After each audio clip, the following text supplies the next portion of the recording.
কেমন মানুষ আর ইমরান তালুকদারই বা কেমন মানুষ। তো ভিডিওটি কন্টিনিউ ভাবে আপনারা দেখতে থাকুন। আপনি যদি কাউকে আপনি যদি বউ ব্যবসায়ী বলতে চান তাহলে আপনি আলম হাসানকে বলতে পারেন।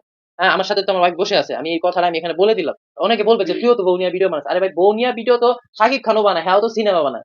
কিন্তু দেখেন, এখানে আলম হাসান কি করে দূরে দূরে বিয়ে করে, শর্মিলার বাড়ি ওই নারায়ণগঞ্জ, তার অর্থনৈতিক অবস্থা দুর্বল, এতটা আহামরি ভালো তাও না। তো গরিব মেয়েদেরকে বিয়ে করে, সে জানে ওরা কিছু করতে পারবে না, এদেরকে আইনা কি করে প্রচুর পরিমাণ ভিডিও আপলোড করে লক্ষ লক্ষ টাকা ইনকাম করে, পরে বউকে ডিভোর্স দিয়ে দেয়। এই পর্যন্ত সে 3টা বিয়ে করছে।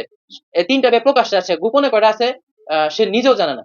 যদি কোনো বউ ব্যবসা বলতে চান তাহলে আপনি আলম হাসানকে বলতে পারেন। অন্য দূরে দূরে বিয়ে করবে, যাদের অর্থনৈতিক অবস্থা দুর্বল, মানে গরিব অসহায় মেয়েদেরকে বিয়ে করে নিয়ে এসে তাদেরকে নিয়ে ভিডিও করে ইনকাম করে।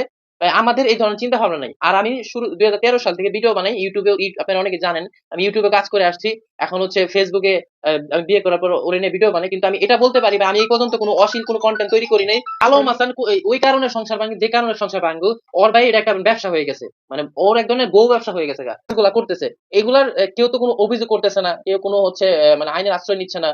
তো বিষয় এগুলা বন্ধ করা হোক। যে আলমে যে কাজগুলো করতেছে, যে বিয়ে করে মেয়েদেরকে ডিভোর্স দিয়ে দেওয়া, এটাও একটা ক্রাইম। এটা শুধু যে মেয়েদেরকে দোষ দিবেন তাও না। কেন, শর্মিলা মেয়েটা কি অপরাধ ছিল? তারা যাই না শুনে তুই বিয়ে করছো, তার আরেকটা বিয়ে হয়েছে, তার যাই হয়েছে, তুই এখন তাকে ছেড়ে দিছিস। মানে তাকে দেখ, যে তুই এতদিন ইনকাম করছিস, ওই টাকাগুলি তাকে কি দিছস? তুই খেলে দিছস যে তোর যে কাবিন নামা 3 লাখ টাকা ছিল, এটা দিয়ে দিস। তারপরও তুই ভিডিও করে প্রায় 3 গুণ বেশি ইনকাম করে ফেলতো। তো অরিজিনাল ব্যবসায়ী ভাই কে, সেটা বলে যায়।